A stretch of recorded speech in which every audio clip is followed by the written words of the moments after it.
What's a good word, Ryan? Oh, just trying to save real estate deals and Oh not my easy God, on the we had a title advance transaction yesterday, or not yesterday. It's an ongoing transaction that's perfect for title advance. It's a seller that's angry at the world, wants to deceive everybody, and and two realtors that are working their butt off with a seller who would really rather just probably not close, but had the agents known all the problems with the property at the time they listed, they Yep. probably wouldn't have gotten involved. I'm talking about Marnie's deal, Taujhae. It's got three equity lines, old equity lines.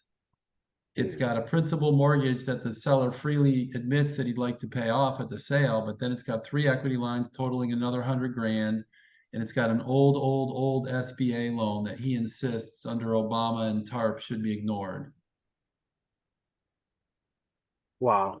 Had the realtor had a title advance when they took the listing, they could have had those conversations with the seller, like, really, you want to sell? Okay, go talk to the government about releasing your SBA loan because, Obama hasn't been in office in a few years and TARP is long expired. And if you're relying on Obama and TARP to relieve you of that additional 40 grand or so of SBA debt, it's not happening. You know what I mean? Setting expectations and understanding the playing field. Yeah. Yeah. And now a week from closing, and the guy's like, oh, I'm writing letters to the government and I'm going to get this thing ignored and I'm doing this and I'm doing that. Right. And now there's a buyer that's got a baby and school starts in the fall and, the moving trucks on the road and all the good stuff. It's a great little, it makes for a great romance novel. Yeah. Well, I had a multi-family deal under contract. I'm representing the buyer, and there was a non-conforming unit for the building. The buyer was aware of it. Everybody's aware of it. But what happened was when they ordered the appraisal, the appraiser went and pointed it out, and then listen to this, went to the city of Lake Worth and let them know about the non-conforming unit. What This do you is mean by all. non-conforming unit? Well, they have a six unit that's not conforming, that's not legal, that the current owner, you know, had converted into a, studio apartment. And, they were aware of it. I mean, everything was disclosed, but now, you know, the lender's aware of it now, and the city's aware of it, and it's a bit of a mess. So they had this single unit condo that they converted into 6 units. What?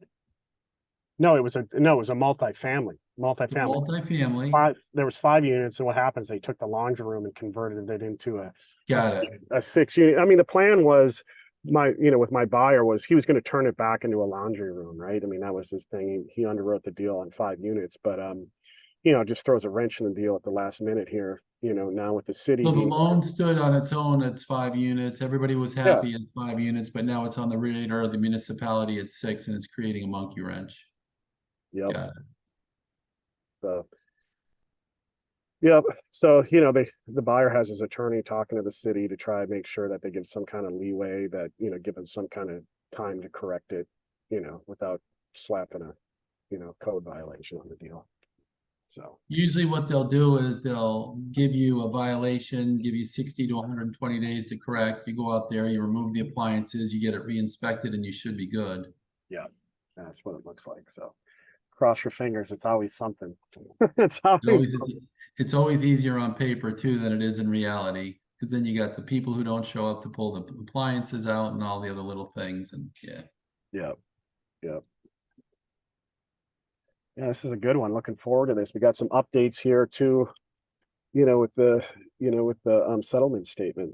Yeah. Taujhae, the myth, the man, the legend here is going to give us a great breakdown on it. So excited about it.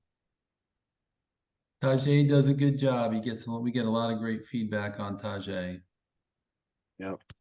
Represents well. And he wears well on the camera too. Camera likes him. Unlike me, who has a face for radio. Where are we getting all these new names? Felipe, Hey, Felipe Latour. Where are you from, Felipe? I'm from Colombia originally. Where are you in Florida? From Miami, from Doral. Nice. How did you hear Yeah. about us? Just through realtors, I get a couple of friends in Avanti Way, so Uh-huh. that's what I hear from. Nice. Awesome. Antulio, how did you hear about us? Email from the association, Nice. and Simone? I've been in a few of your trainings in the past.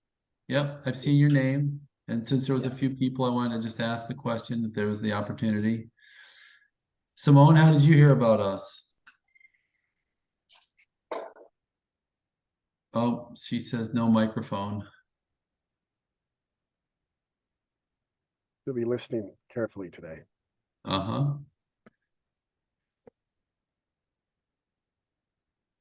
Email. Got it. Well, it's 10 o'clock. If you guys are ready to roll, I'm ready to roll.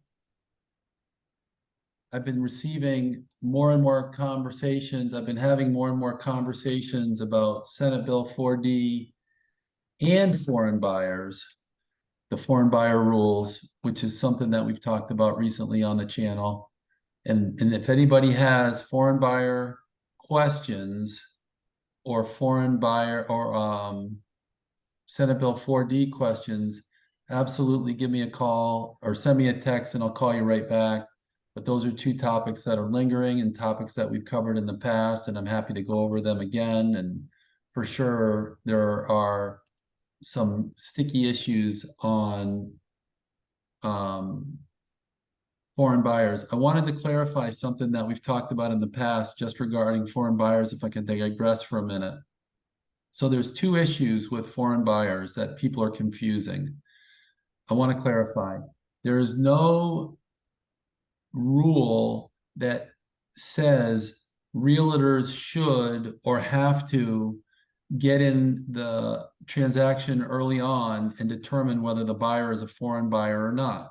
You're going to go through the transaction under its normal course. So there's two things a realtor can do. You either confront your buyer early and determine if they're a foreign buyer or not as defined by the statute, or you can wait till the end of the transaction and they're going to sign an affidavit at closing. So I got some calls from realtors in Martin County. I sit in on a big podcast with 40 or so realtors on Friday mornings. And I got some calls from the realtors and they were confused. And they said, Jim, we had another attorney tell us that we don't have to do anything with regard to foreign buyers because the title agent's going to take care of it. And I said, that's true. You don't have to do anything with regard to foreign buyers. You can wait till the transaction closes and the title agent will take care of it. Or early in the transaction, you can find out if your foreign buyer is going to qualify and let them know they're going to have to sign it, or let them know, ask your buyer, right? Every buyer you have to treat the same, and ask your buyer if they're going to qualify, make sure they're aware of the law. And if you're representing the seller, ask your buyer's agent if they're confirm that your buyer's agent's going to be able to close, your buyer is going to be able to close. And that's a business decision. That's not a legal compulsion, right? It's not a duty. It's just something you would do as a business tactic so you don't get up to the closing table and then you can't close. And so my other statement is, so there's two types of agents. There's the agent that lets it go to the closing table and decide at the closing table, or you get ahead of the ball early in the transaction and make sure your buyer has the capacity to close. My only comment is, if you're going to be the first realtor who doesn't want to wait till the last minute, make sure you just ask the question of all your realtors, because there are testers in the market who are looking for realtors who are discriminating. And if you're going to ask one realtor, you want to make sure you ask all your if you're going to ask one buyer, you want to make sure you're going to ask all your buyers so you don't get tagged for discrimination. Me personally, if I was an agent, I'd want to know as early as possible in the transaction, can my buyer close? Do they qualify under the new foreign buyer statute? We're seeing more and more problems. I'm getting more and more texts, and more people are trying to make determinations that they shouldn't be making. And my statement is, I would rather be the realtor who asks early in the transaction, makes sure the buyer can close. And if I'm going to do that for one buyer, I have to do that for all my buyers. I would rather be that agent. But if I'm gonna do it once, I've got to do it every time. Does that make sense, Ryan? Yeah, no, that makes sense. I don't want to add further, I don't want to add confusion to it. I just want to stress that realtors aren't under a duty to ask. It's a business desire to ask, and I am seeing more and more transactions getting spoiled. I'm getting communication from realtors all over the state about transactions getting spoiled at the last minute. Yep. Yep. All right, cool. So we got a bunch of people on. I think we should launch, and that's my rant about foreign buyers. But I love this stuff, right? It's very relevant right now. Yeah, and I'm Jim Brown at New Path Title. This is Ryan. I'll let him give his intros, and then today we have the luxury of Taujhae is going to present settlement statements to you guys, demystifying settlement statements, and take it away, Ryan. No, excited to be here, and we got an awesome guest here, Taujhae, here with New Path Title. He's awesome. He's helped close some of my deals here. I'm Ryan Poole, been in the trenches in real estate for over 20 years with you all. Definitely want to stay sharp here as an agent, right? To get some great knowledge. I'm also the CEO founder of Real Trade, which is an online real estate marketplace and social media platform for real estate. We have thousands of buyers and sellers on there. We have thousands of agents. It's a great place for you agents to get free leads. So you can go to realtrade.io, check that out, and can't give enough kudos to my co-host here, Jim, with New Path Title and all their awesome services, especially also with Title Advance, which now we have a great integration on Real Trade where you can order a title advance for any of your properties. So you have no crazy, liens or anything pop up on title prior to closing that you would have to handle last minute. It's a free service. You can do it through Real Trade. And without further ado, let's go here, Taujhae. Let's get into the settlement statements and some of the changes. I know there's been some recent law changes on the settlement statement. I know with taxes. So, if he wants to tell his business, he'll tell it. But that's not my job to tell you. yeah, all right, we muted Wendy. We love it. You're at a real estate call. We love This it. is awesome. All right. It's as real as it gets. Good morning, everyone. How are you doing? Good morning. I want to add one thing before Taujhae gets started. So we're going to go through Taujhae is going to do his presentation. If you guys have questions, throw them in the chat. We'll talk about them at the end. It's a small group. We love to tackle your problems one-on-one. You can text me, go to New Path Title for future Title Talk episodes. And if you have issues that you want to raise at the end of the session that you think every realtor might be having pain on, absolutely bring them up. So go ahead, take it away, Taujhae. All right. So I have a Alta settlement statement here, and what I want to do is kind of just go through each section of the settlement statement with everyone. And like Jim said, if there's any questions, you can put it in the chat, or at the end, I can answer that for you.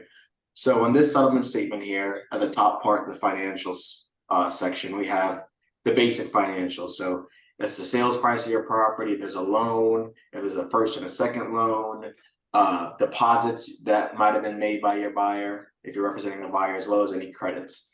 So in this one here, you have your sales price, the deposit, the loan for the borrower, and then this borrower actually had a second mortgage. So on this right side, if you're a buyer's agent, you're going to want to see the sales price as well as any credits per se that your buyer is getting, which is deposits, etc. Your second portion, which is a portion that I get a lot of questions about, is any prorations and adjustments. So typically your prorations here in Florida are mostly your taxes and your associations. So the first piece is your taxes. So you have your non-ad valorem taxes, and then you have your ad valorem, which here is called county taxes. In Florida, as most of you know, your taxes are paid in arrears, meaning that for 2023, the taxes won't become due until November 1st.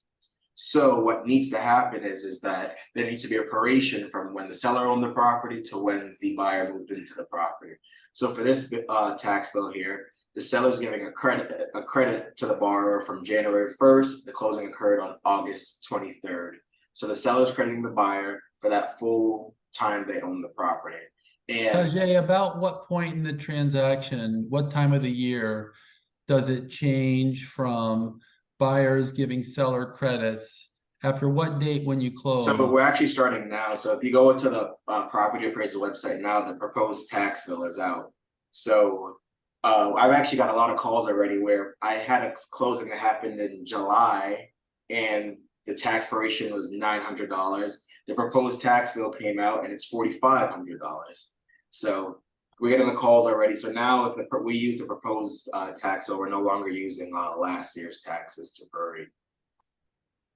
And then at some point in the year, we actually collect the tax and pay the tax. Right, not we're just- starting that now. We're probably in September, if not by October 1st, we'll start collecting. What we'll do is we'll collect extra 10% of the proposed tax bill, because it's still proposed, it's not for sure. We'll collect 110% from the buyer. Once we close, we'll refund the buyer the difference, but the buyer still gets that credit from the seller for when the seller lived there.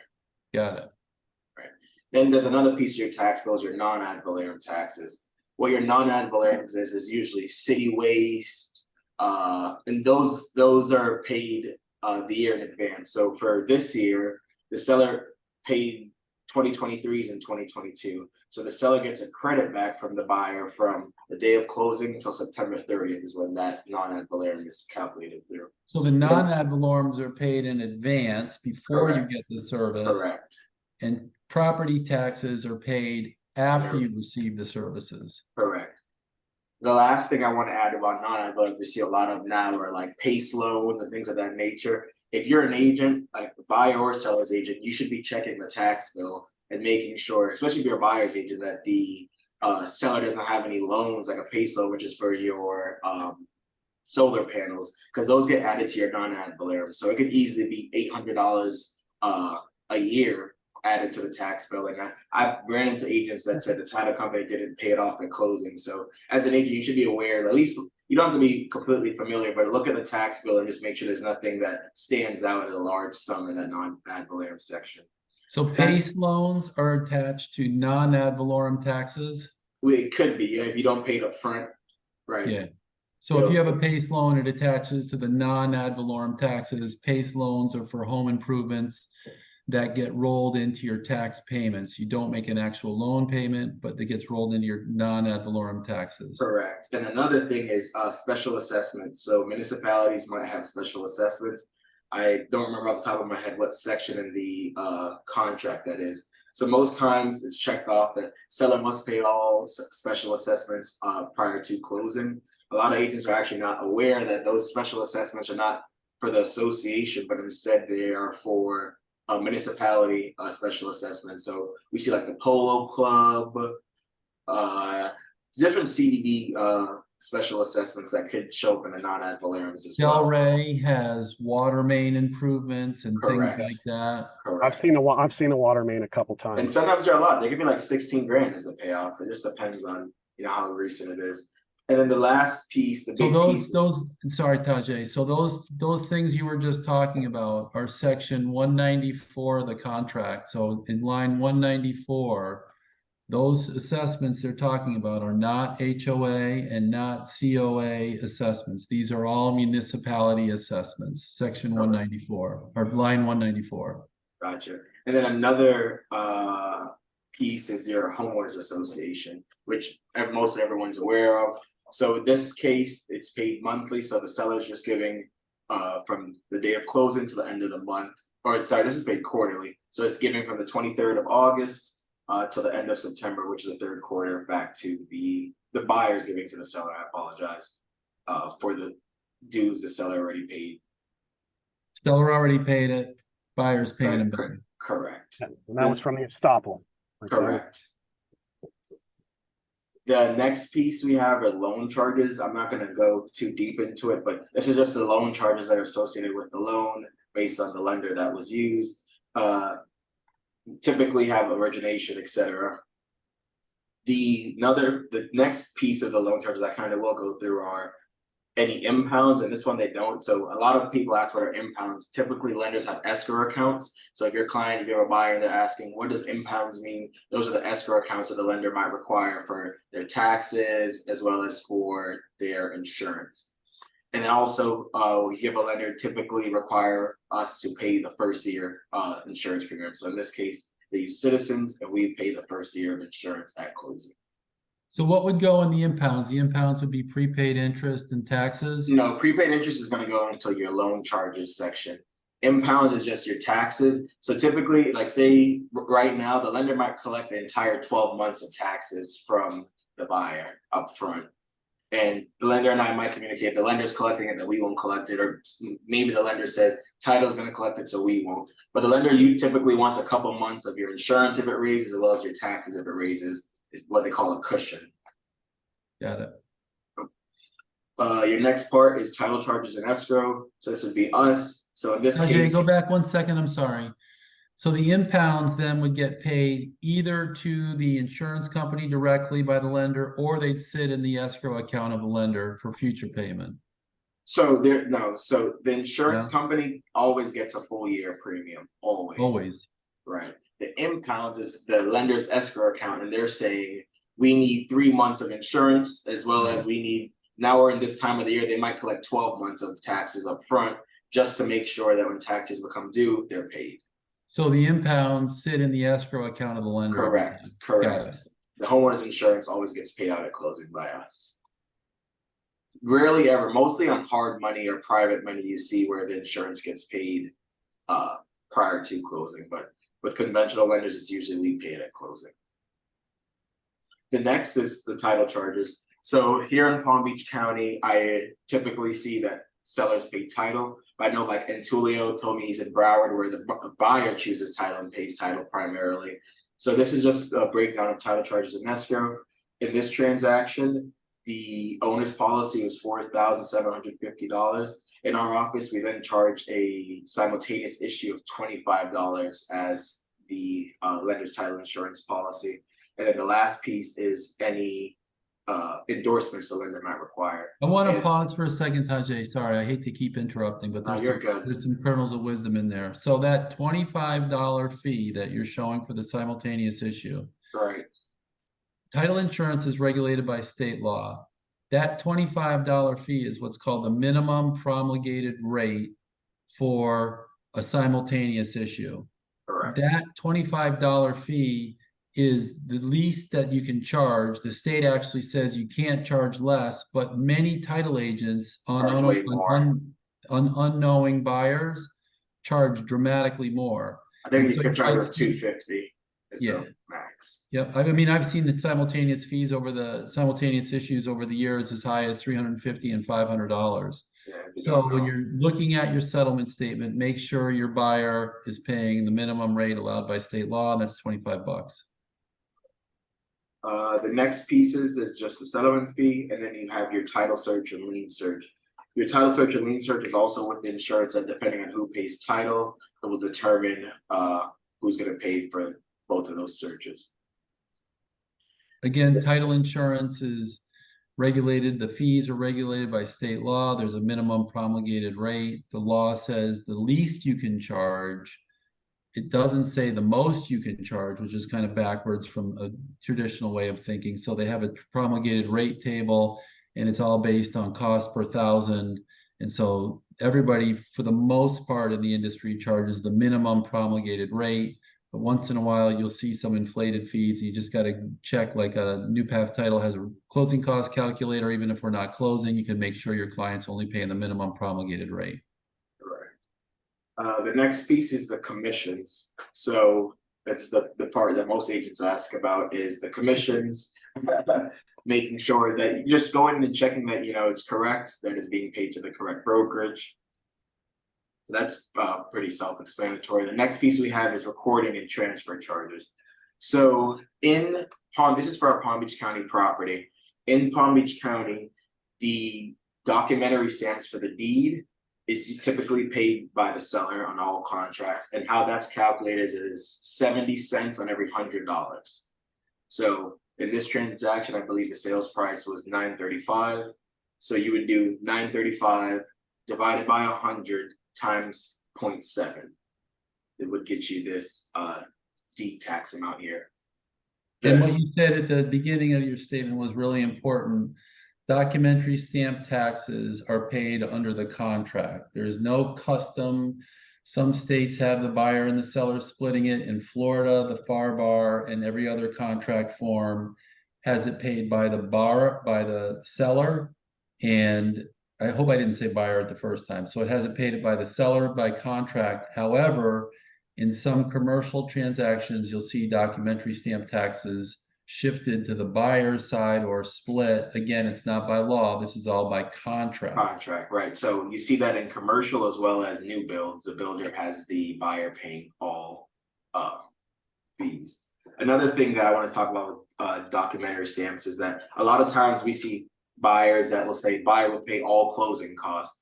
I tell agents that in paragraph 20, your additional terms, you should identify what you consider closing costs, because your buyer typically shouldn't be paying the documentary stamps for the seller. So just make sure you specify that when you say all closing costs, what you're actually considering closing costs versus what should be a seller responsibility. Excellent point. That's a good nugget. Yeah, I mean, you see it all the time, right? A realtor makes a blanket statement and they say the buyer will pay all the taxes or the buyer will pay all the closing costs or something. And you really have to list with specificity what you're talking about, because you don't always know what the other agent knows or thinks, and you have to make sure what you put on paper is easily understood by any third party, not Right. based on conversations. Jim and I, we've seen deals where there's listing agreements that show up on the property, and now a listing agreement needs to be paid, and there's no specification of who should be paying those things as they show up. The next piece is your mortgage intangible tax as well as your mortgage state tax. So these are just only if there's a loan on the property, the buyer will pay their intangible tax and state taxes. So how those are calculated is the mortgage state tax, which is the bigger amount, is 35 cents on every $100. So it'd be the same calculation as a deed tax, except it's divided by 100, the loan amount divided by 100 times 0.35. The intangible tax, however, is the full loan amount times 0.002. And I don't expect anyone to remember these. I'm just kind of giving the way in which it's calculated. No, but it's important people Right. understand how the calculations are derived. And you can go to New Path Title and click on the closing Closing cost cost calculator and calculator. give you all the breakdowns. Correct. The next piece we have here is just other things. So when you get the title commitment, there's always things that call to be satisfied or recorded. So here we just had a few things that had to be recorded. Another thing we see a lot is that title companies just want to make sure they're never short in recording. So as an agent, you kind of want to, sometimes if you see outlandish recording fees, kind of just ask how much pages documents are, because they might just collect $100 just for keepsake, versus each page is $10.60. So it shouldn't be $50 to record one document, and it's $8.50 for every page thereafter on each document. I know I've seen a lot of settlement statements where there's massive recording fees that don't actually account for what needs to be recorded. No, that's a really good point, Taujhae. And so there are fees to record. Like, what's the typical recording fee for a mortgage nowadays? What do we collect for mortgage? We collect 21 pages typically. So it's about 21 pages, 190 something, right? Yep, $284. So what Taujhae is describing, I see Rudy and I review a lot of transactions that we're not the title agent on, and you'll see people charging outlandish recording fees. And by law, if a buyer pays recording fees on a mortgage, the title company by law is supposed to refund those charges back to the buyer. Well, how many title companies actually get around to doing that? So they collect $500 for recording fees. The actual recording fees are $284, and they keep the difference. That happens all the time, you guys. Take a little bit of time to look at your recording fees. $284 is about the standard package. It's gone up a little bit over the years. We used to charge $250, but if you see people charging a lot more money, call it into question. I mean, it's possible. It could be an unusual recording package with a bunch of pages, a bunch of extra pages, but typically $285, something under $300 is what you should see. And if a title agent can make an extra $100 a file and they close 30 files a month, that's an extra, $3,000 in their kitty. Right. The next piece is payoffs. So this is mostly for sellers agents.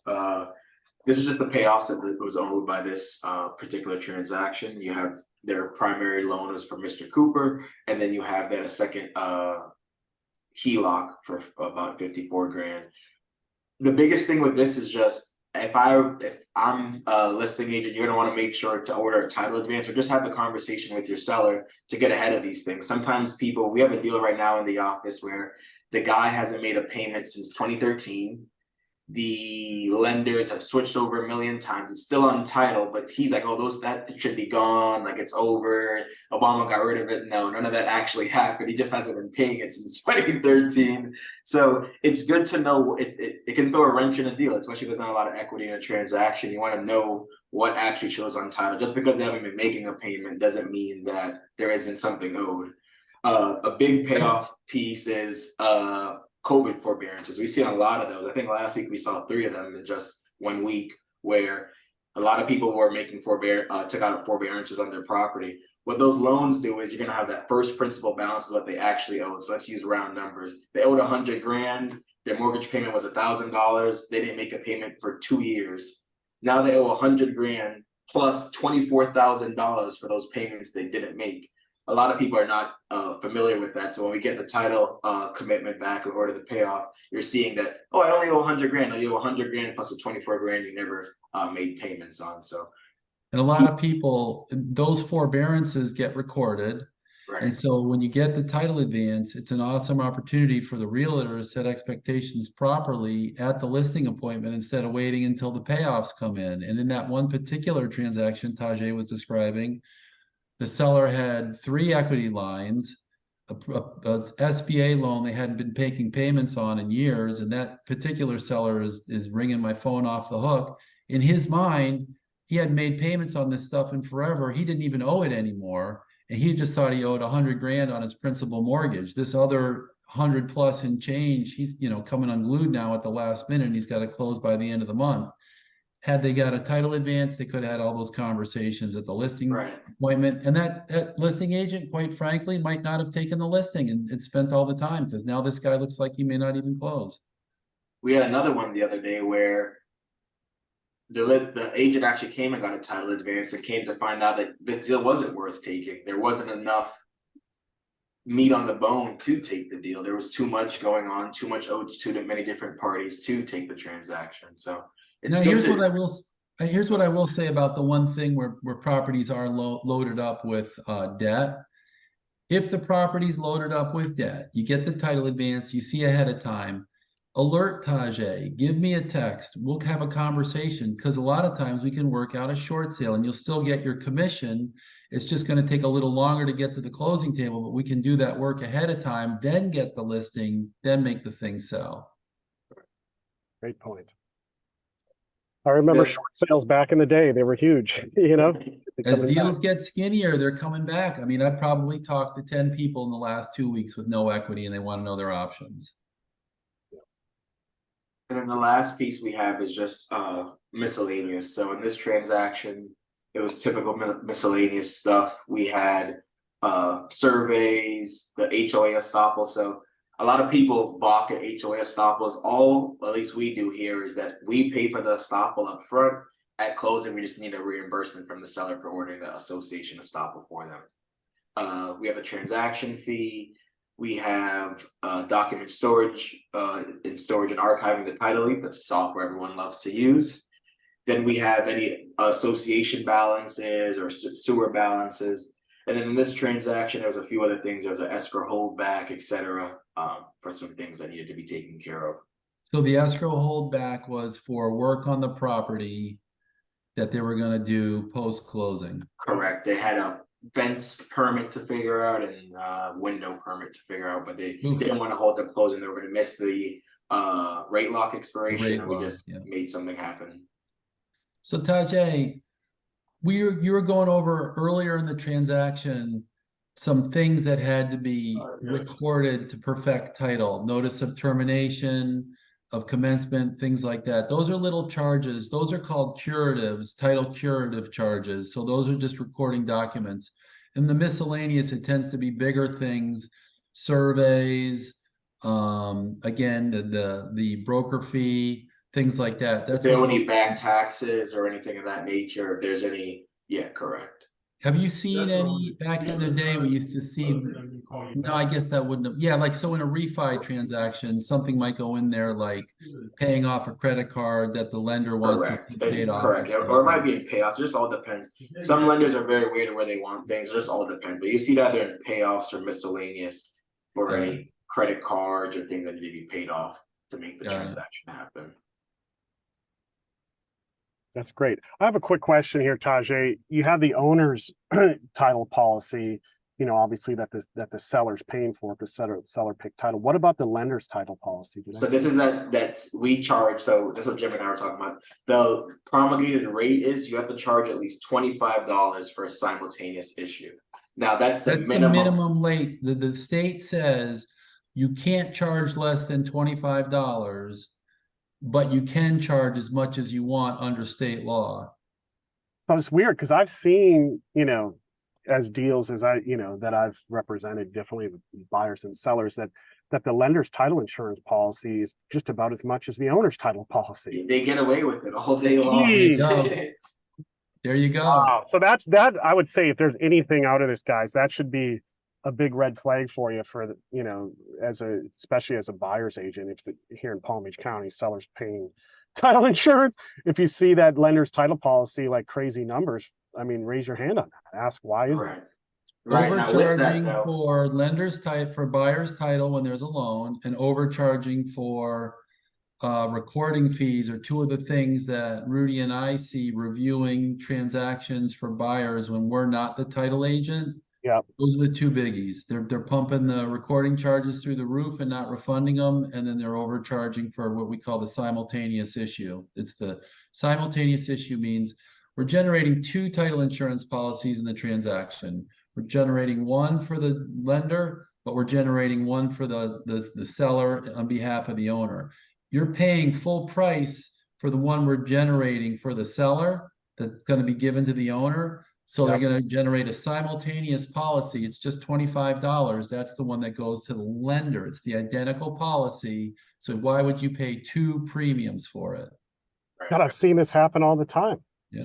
yeah, I mean the closing software allows you to put whatever number you want in there. It has a $25 minimum, and you can always manually change it. What I do want to add though about the title insurances is that just depending on, now if I look at a CD, it's gonna actually reflect it differently. I wish I could, maybe I can generate one. With the CD, what you're gonna actually see is in this credit section on the CD, which would probably be on the third page, that you're gonna see a title insurance adjustment. Reason is that the lender wants to see how much the policy actually costs, and then the seller will credit back the buyer for how much the owner's policy is. So this is just off a settlement statement, which is what the easiest thing to look at is.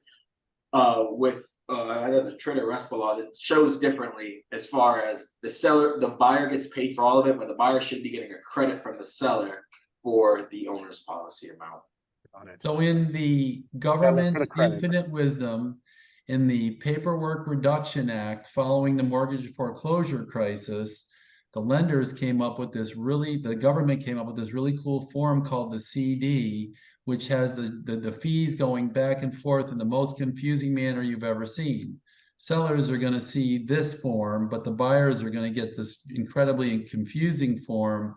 And at the end of the day, the point Taujhae is making is you should see the seller paying in Palm Beach County, you should see the seller paying the full premium, but the buyer should still only have that $25 charge on their side. Right. Make sure the credit's there. Okay, good. Correct. Hey, Make sure that's on them. Janice has a quick question. She's from Broward County. What about Broward County? Let's go through that real quick of how it works with the, So in Broward, typically buyers choose title, but what Jim and I like to tell everyone is that it just depends on your contract, right? So most people think, oh, because we're in Broward, the buyer has to pay for title and choose a title company. You can set up your contract however you see fit. You can do it where the seller pays for title, but you choose the title company. Put it in paragraph 20 that the title company is going to be New Path Title, but the seller still pays. But primarily in Broward, it's the buyers paying for title. What that means, Janice, though, is that it's just a standard Broward County buyer paying your title search fee, your municipal lien search fee, as well as the owners and lenders policies, all going to be on the buyer's side. So it's the exact same as Palm Beach County, but it's in reverse. And there's going to be still a simultaneous issue, but you're going to have the owner's policy and the lender's policy on the buyer's column. And what Taujhae was describing earlier is a little tactic. no matter what county you're in Palm Beach County, you're in Broward County, there's the election in the contract for who's gonna pay for title. So in the election of who's gonna pay for title, you can absolutely choose whichever side you want, buyer or seller. And so what I like to do is then go into paragraph 20. So let's just say you're in Palm Beach County and you represent the buyer and you like the way New Path Title or Acme Title or whoever does their work. You're representing the buyer. So in the contract, everybody expects to see the seller paying for title insurance. But then you can go and you can make that election. But then you can go into paragraph 20 and you can write in paragraph 20, the title agent shall be Acme Title, or the title agent shall be New Path Title, or the title agent shall be whoever. Now everybody knows who the title agent's gonna be, and even though you represented the buyer, you steered the title into the title company that you like to work with. And there's no additional cost to anybody, but you're getting your familiar staff, you're getting your familiar, you know, if you like Title Leap, you're getting Title Leap, you're getting all those things. I want to bring one thing to your attention, and that there is a difference between the escrow agent and the closing agent. I had a guy text me last night about that, actually. Every realtor that I've talked to, except for the very sharp ones, thinks that they're the same thing. So the escrow agent, back in the old days, we used to put the escrow sometimes. A lot of you guys will remember, we used to place the escrow with the actual real estate agency.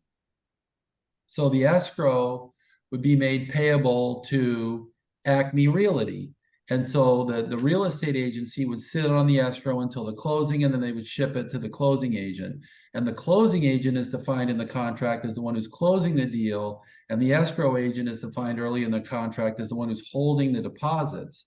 So you want to make sure that you make that distinction if there's any ambiguity. And I will also go one step further in saying, never place your money with an escrow agent who's not closing.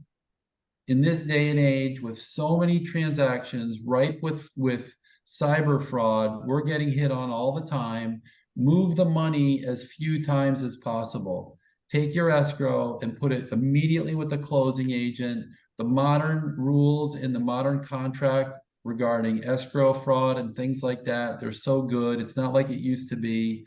And there's no need to park your money at a escrow company that's only going to ship it to the closing agent in the final days before sale. It just adds for confusion and more opportunities for pirates to hijack the money.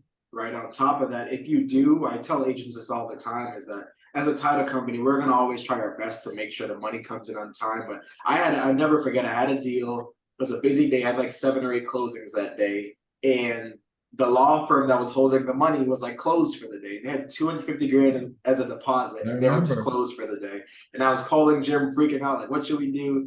Luckily, Jim knew the attorney on the other side and called him, and the guy sent someone to the office to release the escrow. It was a business day. So it's just, if you are going to do it, make sure you're already communicating with that escrow agent and making sure that money is getting shipped over to the title company now. Good point, Taujhae. So you're representing somebody out of state, right? New York, New Jersey, Massachusetts, and they're used to parking their money with their lawyer or an intermediary and then sending it to the closing agent at the end of the transaction. Line all that stuff up well ahead of time.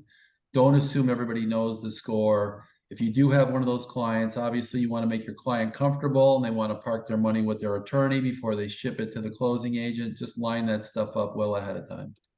And then there's actually one more thing that came to my mind about insurance. So especially now in Florida with title insurance, where people are kind of selling properties at a rapid rate, they buy it this year and then make a profit next year. There's a reissue rate. So if you're a listing agent or you're a buyer's agent where the buyer has to pay title, if your client or the owner purchased the property within 3 years from the sale date. So if they're selling the place today, if they bought it anywhere from August 29th, 2020 till today, they get a reissue rate. I don't know the reissue rate adjustment off the top of my head, but all the time when you're representing anyone, look on the last sale date and see if they're eligible for a reissue rate, which can help. So the takeaway is, good point. If the property being sold is less than 3 years since its prior sale, the seller can get a break, or the buyer of title insurance, even if it's the buyer, can get a break on the new policy by providing a copy of the old policy. I had a deal the other day where the buyer was paying title and the buyer was, their DTI was too, was really tight. Then they paid the Oh. title insurance, and the only thing that saved the deal was that they had a reissuing that they were eligible for to help piece of thing back How much together. reduction is average is that? Let's say if it's like within the last couple of years, let's say 2 years ago, that. I can just do a quick, I don't know what the calculation is off the top of my head. So from this deal right here, I'm just gonna open it really quickly in our software and see what it It would can have be been. significant. You know, Right, has to it could be do- a couple grand easily. Yeah, Yeah. wow. There you Yeah. go. I mean, as an agent, guys, that could right there could save your seller some money, right? If No, you're that's a in really good county, that point. could So save your your buyer some can money. save the deal. What Taujhae is saying is they had a loan restrictions that the title insurance reissue credit allowed the loan to actually conform and the transaction closed instead of dying on the vine because the buyer didn't have enough skin in the game. So in this deal here, that I was showing. Yes, yeah, it went to $3,100. So from 4,750 to 30, that's $1,600 that if it was in 3 years, which this one wasn't, they would have saved $1,600 if it was in 3 years. So If you have a seller and you're at the listing appointment and you're thinking about it, I didn't put it in the listing outline, but you could ask the seller for a copy of their policy. When you send in the contract, you're gonna save your seller a little bit of money. It could be a lot of money. When you send the contract in over Title Leap, attach a copy of the old policy. That'll clear up a whole bunch of last minute scrambling and save your client some cash. Mhm. I mean, too, they can just check the public records to see when the last sale was, right? I mean, you guys Right. can find the policy as well, correct? Sometimes, not always. and it just depends on the company on the other side. They might require the seller to to request it from them. Great. Great nuggets here, guys. Does anyone have any questions on the settlement statement that they want me to go over? Just on the tax, just highlight that again, coming up, you said next month, right? That breakdown is gonna be a little bit different. Right, so actually, let me go to the property appraiser website. And what's the date that the hard tax bills are launched? November 1st is when they're launched and payable. So then everything we close after November 1st, we're Paying actually taxes at closing. we're gonna pay the actual tax bill at closing. Everything we close prior to November 1st is gonna be based on an estimate.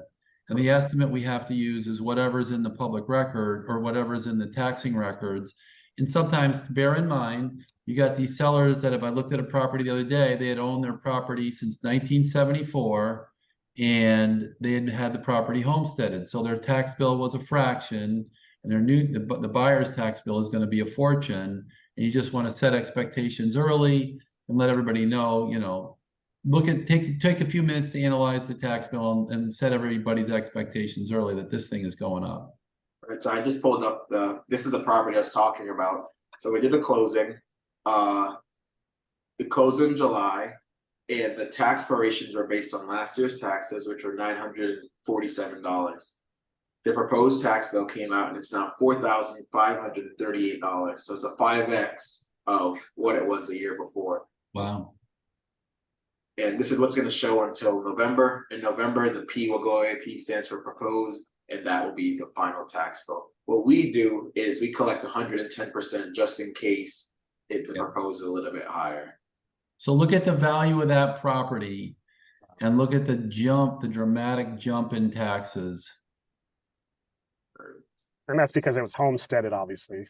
for a Right. long period of For a time. very long time. I mean, you can't even see the deed of record's not even on the deed of record prior to is not even on the property appraiser website. So they probably whatever year Oh, they bought the wow. house, Wow. probably in the 70s, I would I was guess. gonna say, it's probably a Yeah. 1970s transaction.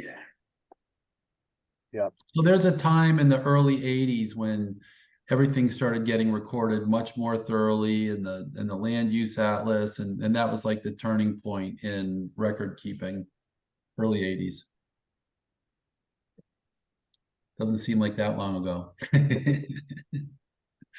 No comments. So the assessed value here is 244,000, but the sales price was what? Was 350. Okay. Yeah, so and that's another thing actually, that's a great point you pointed out, Ryan, is that a lot of agents, Jim and I see this a lot, where they believe that their sales price is going to determine the assessed value, which is not the case. There's a whole slew of things that go into the assessed value, comparables, your taxes are based on the millage of where you live. It's not all about just your sales price of the property. It Yeah, plays a role. they don't calculate commissions and you know, your closing costs, right? I mean, they back that right off the top too. Right? Well, here's something important to keep in mind, right? Whenever you look at the property appraiser's records for value, they always value your property low. And people think that that's by accident or because they're being conservative or something like that. No, the property appraiser recognizes that commissions were built into the sale price. And so when they're looking at just when they want to look at just the value of the house, right? They don't want to tax you on the commissions and the closing costs or whatever the other things that were thrown in. They just want to tax you on the value of the house. So they come up with this number that's short of the purchase price. But Taujhae's point is well made, and that is buyers and realtors are many times under the misconception that the sale price is going to be the new taxing value, and the taxing value is based on the comps. And if you close early in the year, you're going to be your taxes are going to be reset as of the first of the following year, but it's going to be of the comps leading all the way up to the last day of the year before it resets. So Well, they actually added a note here. Buyers take notes. Taxes will change and ought to increase substantially when a property sells. The seller's exemption benefits will go away the year after they sell. This may result in higher taxes for a buyer. They used to not be there, so they probably got a lot of calls and made that note so people understand the ramifications of it all. So if you close in January, it's going to be all the sales that occur all the way through the year until December 31st that go into your transactional, all the comps. And so if the property values are rising or falling, right, there's a whole lot of comps that can go into the mix. And so there could be a lot more volatility between the purchase price and the taxable value.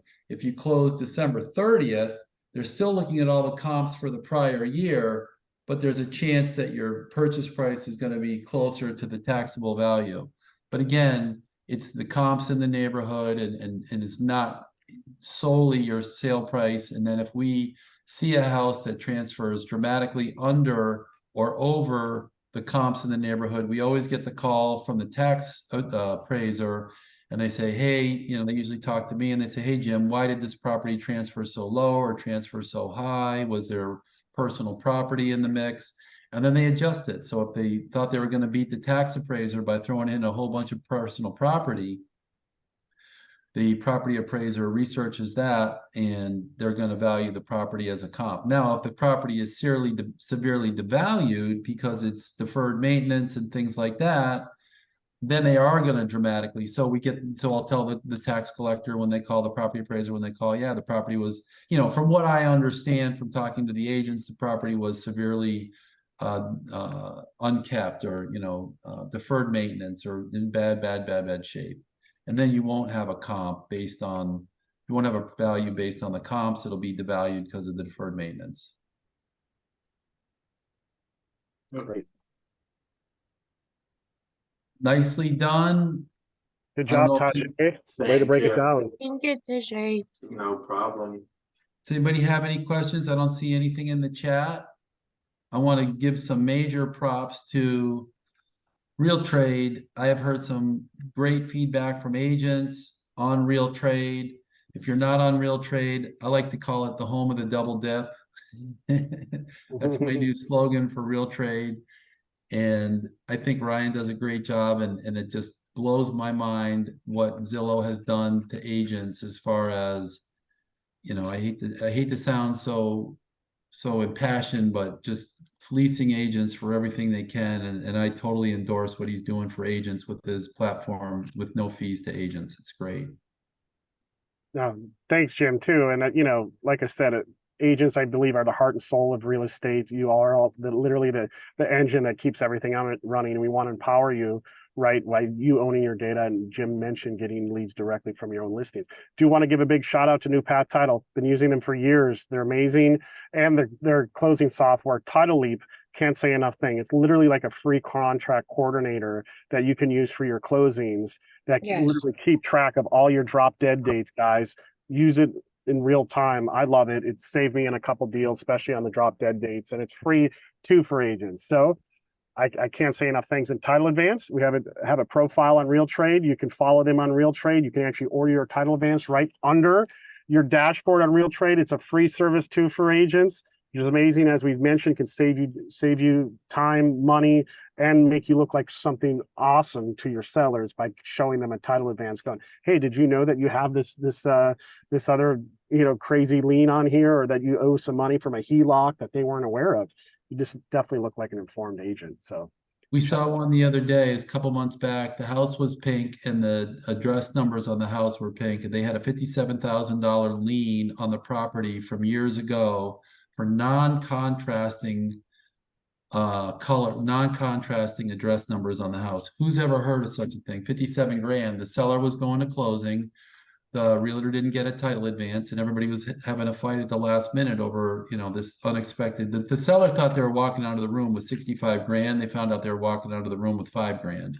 oh, Jesus. So as deals get skinnier, as equities come down, you want to know in advance what's got to be paid off at closing. But the other thing is, you want to walk into the room as the best prepared agent, and if you got the title advance in your hand, you're going to set yourself apart. Everybody's bringing their A game. You're bringing the A game and a title advance, and the seller's going to remember that. And also, I think is a big tool for buyers agents with title advances, because when you're making that offer to that buyer, you can make an offer based on what you know it's going to take to get to that closing table. I mean, the listing agent will probably be out of their mind when you come to them with all these different things. Like, you know, we'll take care of this, and like, you know, you're able to make the contract work in your buyer's favor based on you doing a title advance and finding those things.